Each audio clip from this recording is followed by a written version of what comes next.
Chegamos então ao momento de ver, afinal de contas, né, o que o Eutífron está fazendo no Pórtico do Arconte. Então nós estamos na parte 4, como divide a obra segundo o Foley, e lemos assim, né, Sócrates falando: qual é então exatamente tua ação, Eutífron? Tu és acusado ou acusas alguém? Né? Aqui o Sócrates fala qual é a sua ação. Ação, no caso aqui, é o seu processo judicial. E usa a palavra de que, ou seja, uma ação de cunho pessoal, uma ação privada, né? De Eutífron contra uma pessoa, não contra o Estado, contra a cidade, né? Enfim, é uma ação cunho privada. Eutífron então responde: acuso. Sócrates então pergunta: mas acusa quem? E Eutífron responde: acusando eu é que, de minha parte, pareça estar louco. O que ele quer dizer, né? Estou acusando alguém que, assim, a grosso modo, quem vê, quem descobre que eu estou acusando essa pessoa, acha que eu estou maluco. Por quê, né? Por que será? Então Sócrates pergunta: mas quem é ele? Então Eutífron responde: meu pai. Sócrates fica, assim, embasbacado, né? E aí ele: mas teu pai, caríssimo? E Eutífron responde: exatamente. Então Sócrates pergunta: mas qual a queixa? Qual a acusação?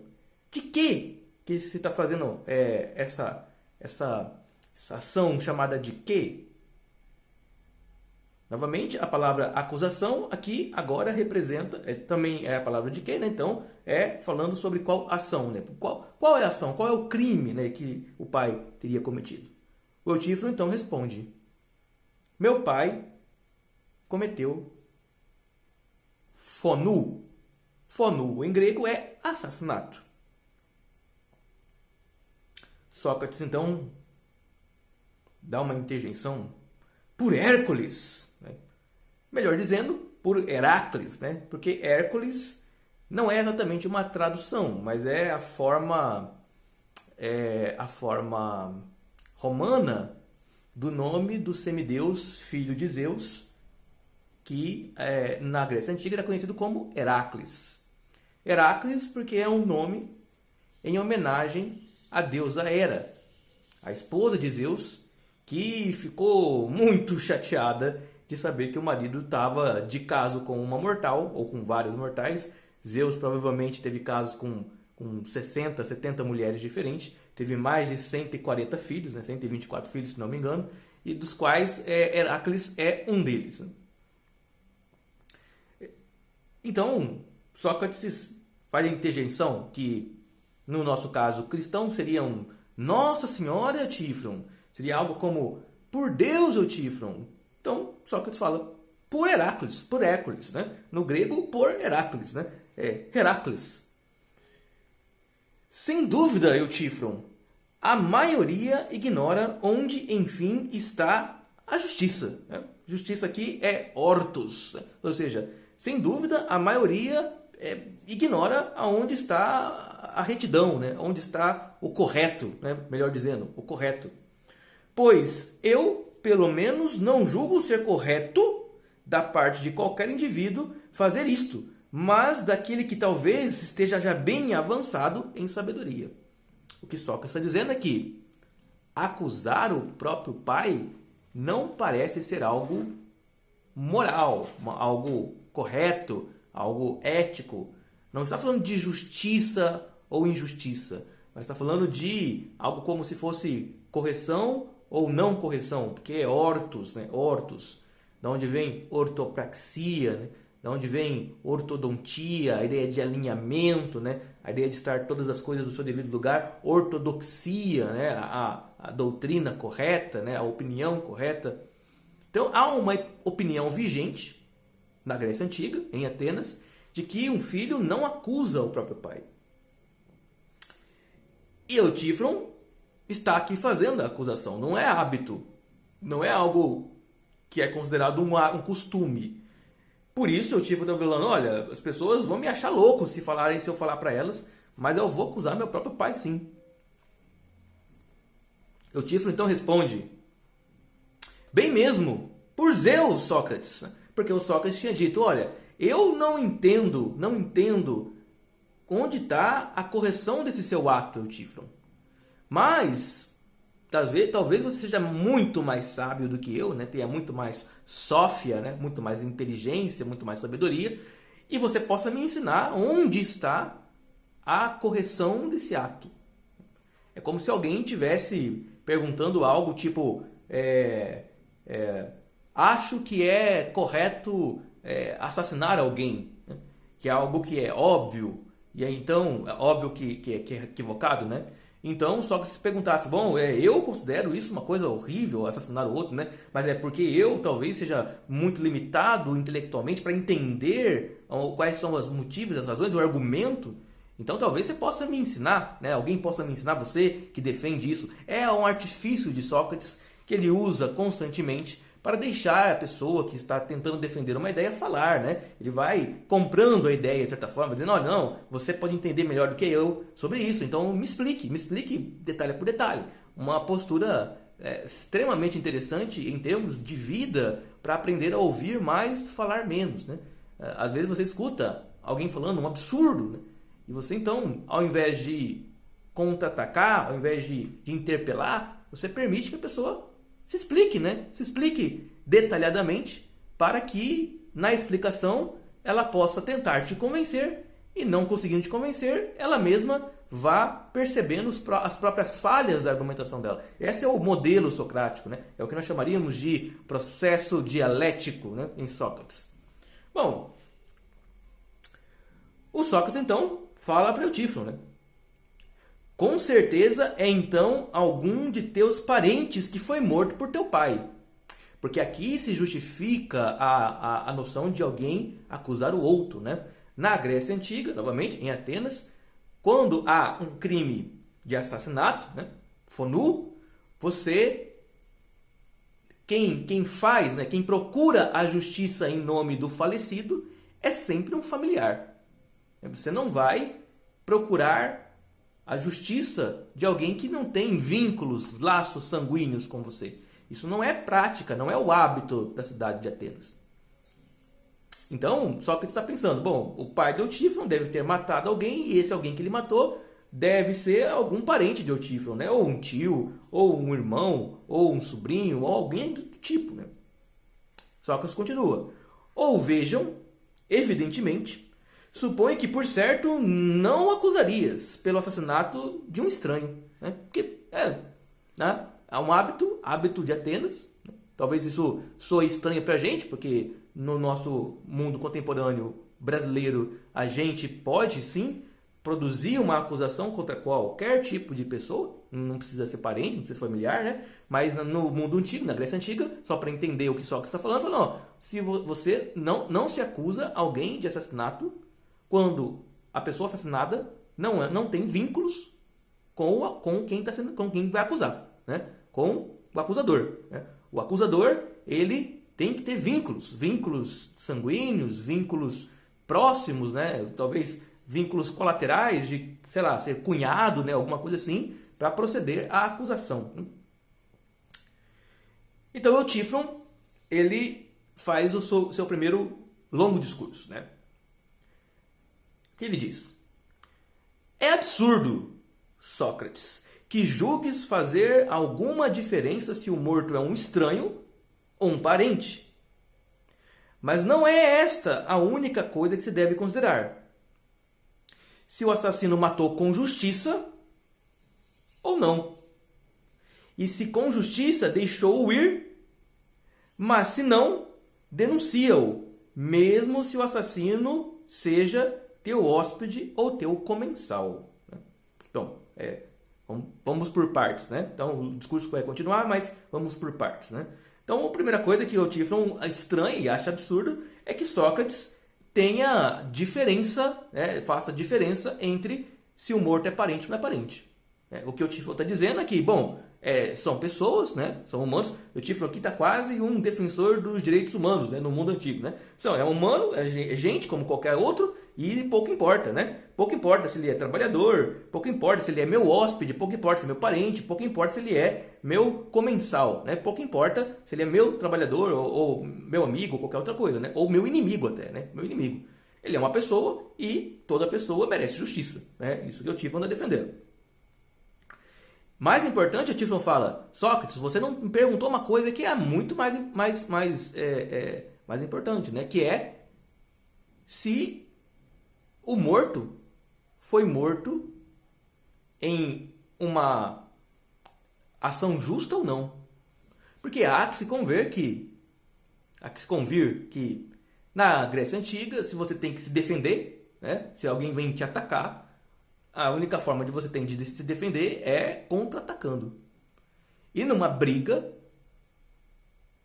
onde os dois se colocam numa posição onde podem né, morrer, né, caso haja confronto, a morte, nesse caso, não é necessariamente um assassinato. Né? Porque há um digladiar-se ali, né? Há uma intercorrência onde os dois correm risco e quem pratica o risco, né? Quem coloca em risco é um ou outro. Então, pensando como uma briga de bar, né? Uma briga de bar, dois bêbados começam a se estranhar e a se xingar, e se os dois então entram em um conflito e um morre, se considera que pelo menos houve a possibilidade dos dois se defenderem. Há uma morte aqui, mas uma morte que tem um traço de justiça, né? Talvez a vingança, assim, ele tenha matado alguém da família e se foi jurado de morte, talvez isso também seja um elemento para se levar em consideração, né? O que nós queremos saber houve justiça na morte desse sujeito? Né? Ou esse sujeito morreu assim de forma injusta? Né? Vamos continuar. Pois, o Tifon fala, né? Bom, não importa, né? Se o morto, né, ele é meu hóspede ou se ele é meu comensal, não importa também se quem matou, né, é parente ou não é parente, o que importa é a justiça. E aí ele continua, pois a corrupção, né, corrupção é a mesma se conviveres com tal homem. Então a corrupção, aqui em grego é o miasma, que seria uma espécie de energia, uma espécie de mácula, né? Uma espécie de marca amaldiçoada que acompanha o assassino. O assassino traz consigo além da consciência prejudicada, uma mácula social de que é um homem que não tem por valor proteger a vida do outro. Isso socialmente tem um peso, mas Eutífron é um teólogo, né? E para os deuses isso tem um peso ainda maior. Se ele é um assassino, os deuses vão puni-lo em algum momento por causa dessa mácula, desse miasma. Vão punir o pecado da morte, do assassinato, né? E quem estiver próximo, quem for conivente, sofrerá também as penas dos deuses. E para purificar o miasma é preciso fazer justiça. Em algum tempo, talvez, né, em outras culturas, você faz um sacrifício, né, de oferta para purificação, outras você tem atos de contrição, atos de perdão. Aqui no caso da Grécia Antiga, nós vamos descobrir agora o que Eutífron pode fazer, o que ele propõe para aplacar esse miasma, né, essa mácula que se instaura na figura do assassino de pessoas, né, que não é julgado. Então ele fala assim, pois a corrupção, né, a mácula, o miasma, é a mesma se conviveres com tal homem. Né? Se eu conviver com ele, eu torno cúmplice, então a culpa que está sobre ele cai sobre mim também. É a mácula, né, o miasma. Sendo cúmplice e não te purificares e também a ele, denunciando-o em juízo. Então é assim que faz, né? Como é que eu me livro do miasma? Me livro da culpa, da mácula. Eu me livro dela colocando a questão perante a justiça dos homens, que fará materialmente, às vezes, da justiça de Deus, dos divinos, do divino. Então Deus julga no céu por meio dos homens e das suas justiças. E se a justiça dos homens falha, os deuses mandam pragas, mandam pestes, mandam doenças, mandam coisas não auspiciosas, mandam má sorte, mandam qualquer tipo de situação, né, de condição negativa que faz com que o assassino e os seus cúmplices eles se deem muito mal. Continua então Eutífron dizendo: além do mais, o morto era precisamente meu assalariado. Ele era um oiketon, né? Ele era ele era um pelates. Pelates, né? Oiketon é outra coisa, né? Pelates é alguém que trabalha por jornada de emprego. Não era um escravo. Ele não era um escravo. Né? Ele era um homem livre que trabalhou para Eutífron. E trabalhou do quê? Né? Então, ele vai falar: e quando lavrávamos em Naxos, ele trabalhava lá conosco. Então, ele era um jornaleiro, né? Trabalha por jornada, né? Ganha por dia de trabalho, por hora, assim como professores ganham por hora, assim como outras afazeres, né? no mundo rural também você ganha por dia, por diária, né? É algo parecido com isso, por jornada. Então, tendo provocado desordens quando bebia e se enfurecido com um dos nossos servidores domésticos, aqui sim é o oiketen, né? Oiketen é o servidor, oiketon, né? Oiketon é o servidor de dentro da casa, né? Servidor mais próximo, assim, do espaço de convivência. Então, esse trabalhador do Eutífron, contratado, bebeu, se enfureceu e foi para cima do empregado doméstico e degolou, diz Eutífron. Daí meu pai, depois de amarrar-lhe os pés e as mãos, atirá-lo em uma vala, enviou aqui um homem para saber do exegeta o que devia fazer. Então havia lá na Grécia Antiga o pórtico do Arconte, que cuidava das acusações de crimes e dos rituais da cidade. E esse arconte, que é essa pessoa, essa figura que remonta à monarquia antiga, né, de Atenas, né, mas que está lá como um cargo agora público, eletivo, de ano em ano, ele tem o seu secretariado, né, ele tem as pessoas que ali também trabalham com ele. E esses secretariados eram chamados de exegetas. Exegeta é a mesma coisa que intérprete, né? É um interpretador de regras, de leis, de normas, né? Então, o pai do Eutífron, não sabendo como proceder, note que ele está sendo cauteloso, né? O sujeito matou o meu empregado doméstico, mas o que eu devo fazer com ele? Bom, eu vou amarrar aqui, amarrar o pé, jogar ele nessa vala aqui e fica aí, e vou mandar um mensageiro, né? Um angelos, né? Um mensageiro até Atenas, até a cidade, para perguntar para o exegeta o que diz a lei. Como que agora a gente deve proceder, né? Se a gente deve levá-lo a julgamento, se eu posso matá-lo, se eu tenho que puni-lo de alguma forma, sei lá, né? Seja qual for a punição. Então, há um escrúpulo, né? Um escrúpulo do pai de Eutífron de tentar descobrir como se deve proceder. Né? Toda vez que a gente tem, então, uma dúvida, né, de como fazer, por exemplo, como proceder legalmente, você procura um advogado, né? Se você tem uma dúvida de como você deve pagar seus impostos, você procura um contador, né? Esses são exegetas do mundo moderno. Eles interpretam as leis para dizer para a gente o que nós devemos ou não devemos fazer, porque por vezes essas leis são tão complexas, né? E são às vezes são obscuras, né, para nossa compreensão, que alguém deve interpretá-las, alguém que se dedica ao estudo disso. Por vezes não há lei, né? Não há lei, a lei é muito genérica, né? E então o exegeta ele vai não apenas produzir uma resposta objetiva, mas uma resposta que carrega consigo aquilo que nós chamaríamos de precedência, né? Ele vai criando uma jurisprudência de interpretações caso o crime seja algo novo, né? Algo que não se tivesse visto ainda. Não sei se esse é o caso aqui, né?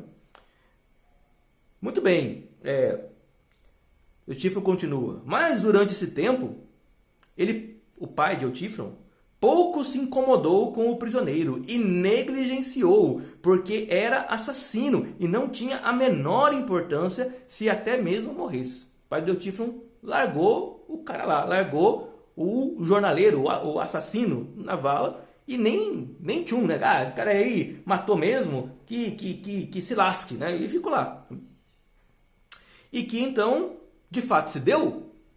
Com efeito, ele morreu de fome, de frio e por causa dos grilhões antes que o mensageiro voltasse do exegeta.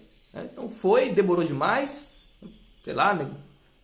Entrou na fila para ser atendido, ou então parou em alguma vendinha para tomar o café, ou era longe pra caramba mesmo. Eu sei que o cara morreu de fome, morreu de frio, morreu agrilhoado, né? Morrer de fome, olha, não é fácil morrer de fome, né? Você tem que dar uns dias aí, né?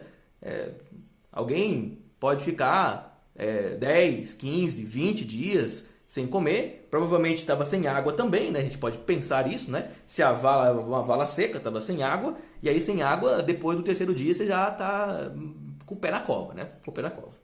Então, parece que a fome, frio e os grilhões são aquilo que ficaram como a possibilidade da causa mortis,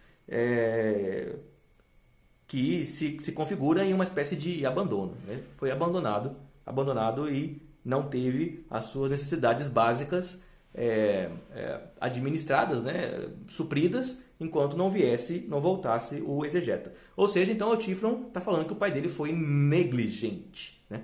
Apesar de escrupuloso, negligente.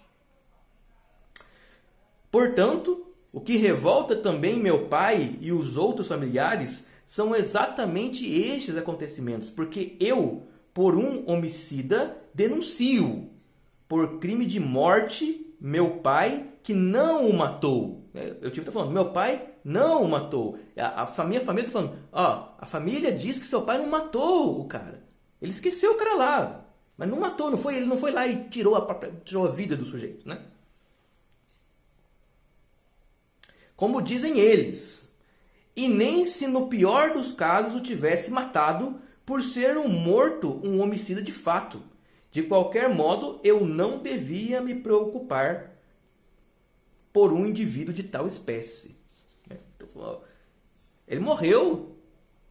Não foi seu pai que matou, mas ainda que seu pai tivesse matado, que a família, a mãe do Eutífron, os tios, né, os parentes, né, ainda que seu pai tivesse matado, você não deveria acusá-lo, porque, afinal de contas, quem morreu aqui não foi um inocente, né? Foi um bandido, né? Então, a família de Eutífron está falando, olha, bandido bom é bandido morto mesmo.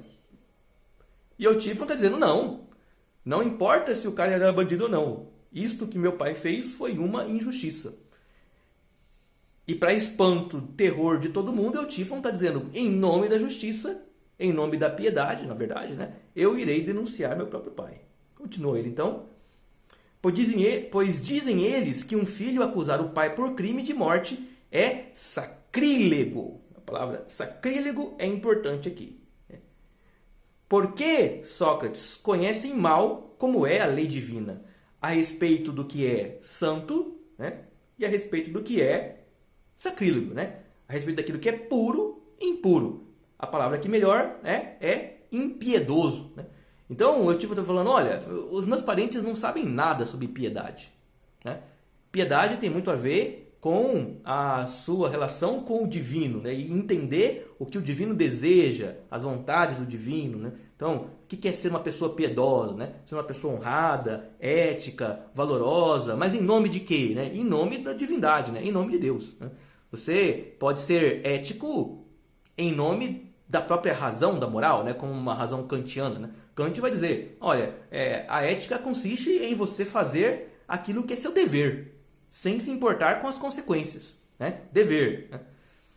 Uma ética deontológica, né? Enquanto que outros éticos, por exemplo, como Mill como Bentham vai dizer, não, você tem que agir eticamente significa produzir uma maior felicidade geral. Então, se o comportamento de Eutífron, né, vai produzir maior felicidade do que tristeza, esse comportamento é ético. No caso aqui a gente está vendo que está produzindo mais tristeza que felicidade, né? Porque a maior parte das pessoas, tanto da família de Eutífron e provavelmente da própria cidade, vão achar aquilo horroroso que o Eutífron está fazendo, né? De acusar o próprio pai de ter matado um assassino, né, que já deveria estar morto mesmo, né? Então, Eutífron está falando, olha, mas esse povo todo aí não entende. Não entende o quê? Não entende que a opinião de ninguém vale mais do que a opinião dos deuses. E Eutífron está falando, eu sou um profeta, eu sou alguém que conhece os deuses. Eu sei qual é a vontade de Deus. E, portanto, estou fazendo a vontade de Deus, né? Aqui a discussão fica muito também atualizada, né? Porque cometer atos em nome de Deus é sempre um problemão, né? Porque aí no final das contas, se você está errado, está certo, o que você vai dizer é que é Deus que vai me julgar, né? E a sociedade, e as normas, e a moral, que se lasque. E o Eutífron está falando isso mesmo, né? Quer dizer, há um hábito, né, de não se acusar o próprio pai. Há um hábito de, se o cara é um bandido, um assassino, e ele morrer, dane-se, morreu, foi tarde. E o Eutífron está indo contra, né? Ele está quebrando, né, como um martelo, né, espedaçando esses hábitos, dizendo que há uma lei acima deles, né? Que é essa lei divina que Eutífron jura conhecer. Eutífron então sabe diferenciar o que é puro do que é impuro, o que é ímpio do que é sacrílego, né? Ímpio do que é santo, né? Santificado, né? O que é ímpio do que é piedade, né? Melhor dizendo. Sócrates então pergunta, né? E tu, por Zeus, Eutífron, julgas com certeza saber tão acuradamente a respeito das leis divinas como são? Não só das coisas piedosas, né, santificadas, mas também das impiedosas, das impuras, das sacrílegas, da profana, né? De modo que, tendo-se dado estes fatos, assim como tu dizes, não temes que tu, por tua vez, esteja praticando um ato sacrílego acusando o próprio pai? O Sócrates está perguntando se o Eutífron está consciente, está certo de que a ação dele é de fato uma ação piedosa, né? Está levando o Eutífron a primeira reflexão, né? O que é reflexão, né? Reflexão é voltar-se para si mesmo, né? É olhar para dentro de si, reflexão, né?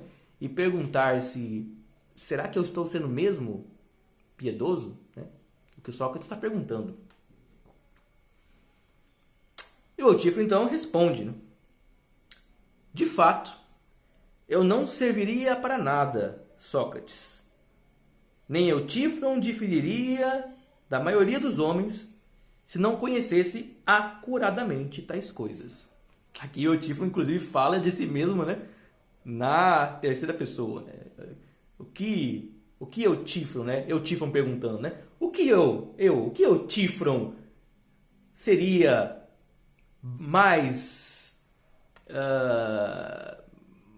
brilhante, né? Em que Eutífron seria mais valoroso, né? Mais virtuoso do que os outros homens, se Eutífron não soubesse o básico. O que é o básico, né? O básico é que Eutífron conhece os deuses, é um profeta e por isso ele sabe aquilo que todos deveriam saber, mas que ninguém sabe, né? Eutífron está claro e consciente de que ele sabe mais que todo mundo e que sabe perfeitamente o que os deuses querem, o que os deuses acham ser o bom e o mal, o que os deuses consideram o correto ou incorreto.